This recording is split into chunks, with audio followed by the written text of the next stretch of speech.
Olá pessoal, eu sou Jair de Andrade, sou engenheiro de formação, pós-graduado em administração de empresas. Estou aqui hoje para falar da LGPD, Lei Geral de Proteção de Dados, e o que isso tem a ver com a minha empresa, com as nossas empresas, no nosso dia a dia, né?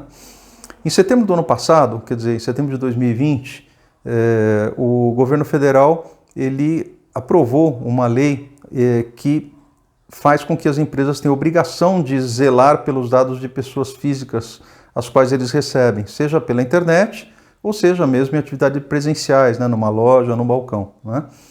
E a ideia é que esses dados não só têm que ser usados de uma forma devida, ou seja, apenas para dar o bom suporte à atividade comercial ali presente, não pode ser passada para terceiros, né, para empresas, eu vou dar um exemplo já, outras que sejam suas parceiras, a menos que tenha aprovação desse cliente que fez o cadastro. Existem dados sensíveis e não sensíveis, né? Dados não sensíveis seriam o primeiro nome, seria um e-mail, por exemplo, um número de telefone. E os dados sensíveis seriam CPF, RG, documentos pessoais, né? São dados sensíveis. Todos os dados, na verdade, estão no escopo do tratamento da lei. E com todos eles a gente tem que se preocupar. Eu vou fazer uma listinha aqui para vocês, tentando trazer de uma forma simples o que é que a gente tem que fazer para que a nossa empresa esteja preparada para lidar com esta situação e com a lei, né? Então vamos lá.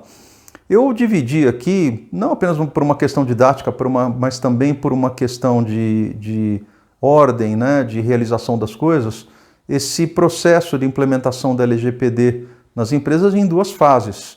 A primeira fase seriam ações de base, né, e eu chamo até de ações emergenciais, onde você vai fazer a primeira proteção, né, a primeira divulgação da sua política de privacidade, algumas coisas assim. E deve ser implementado em curto prazo, e é possível implementar em curto prazo.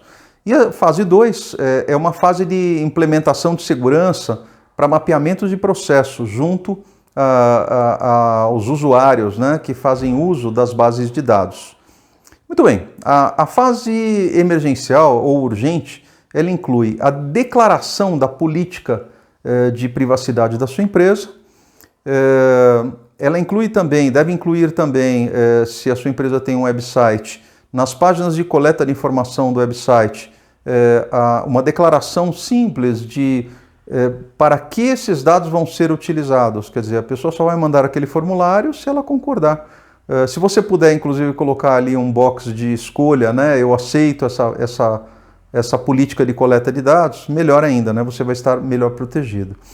É desejável que você implemente no seu website o tal do certificado SSL, que é o que garante a segurança do seu site e minimiza a perspectiva de que ele seja hackeado ou invadido, né?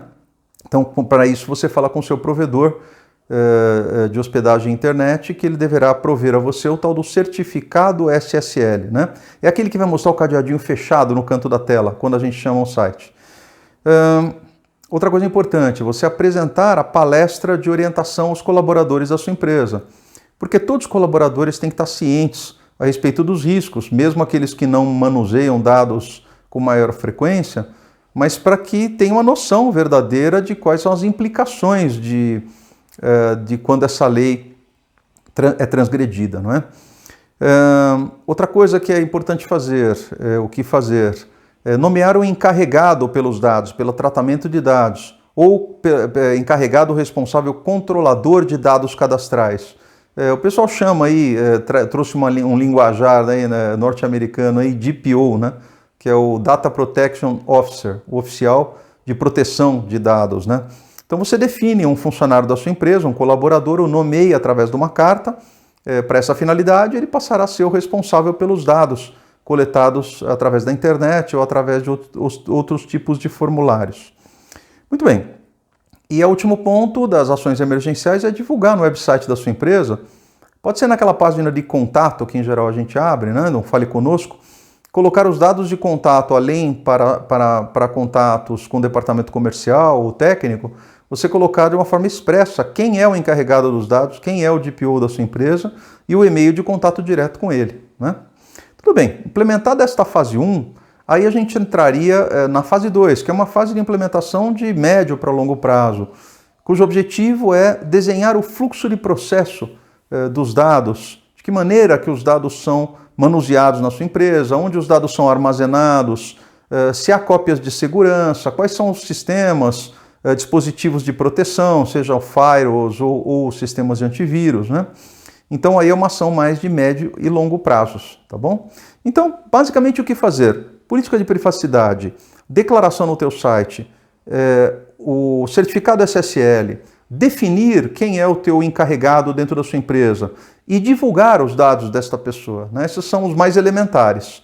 E aí depois, na segunda fase, é desenhar o fluxograma, ou também conhecido como fluxo de processo, ou também, em outras palavras, procedimentos de uso dos dados, né? Da coleta de dados, do uso e do tratamento, que em verdade quando a gente diz tratamento, a gente quer dizer a transformação desses dados, para que finalidade que eles vão ser utilizados. É isso, pessoal, de forma mais simples, para a gente não se alongar mais, é isso. O Instituto Natos, o qual eu faço parte atualmente na diretoria, oferece uma cartilha por um valor aí simbólico, né, R$ 49,00, que contém detalhes a respeito de cada uma desses pontos, né, dessas fases, inclui também modelos da política de privacidade, do que você tem que colocar no seu website, modelos de como o fluxo de processo tem que ser definido, junto a quem, né, os responsáveis na área de TI, de tecnologia da sua empresa. Então, por apenas R$ 49,00, você economiza tempo, não é? Tá bom? Então fica a dica aí, pode acessar em www.natus.org.br. Repetindo, www.natus.org.br. Tá bom, pessoal? Isso é o que tínhamos para hoje aí. Obrigado. Até breve.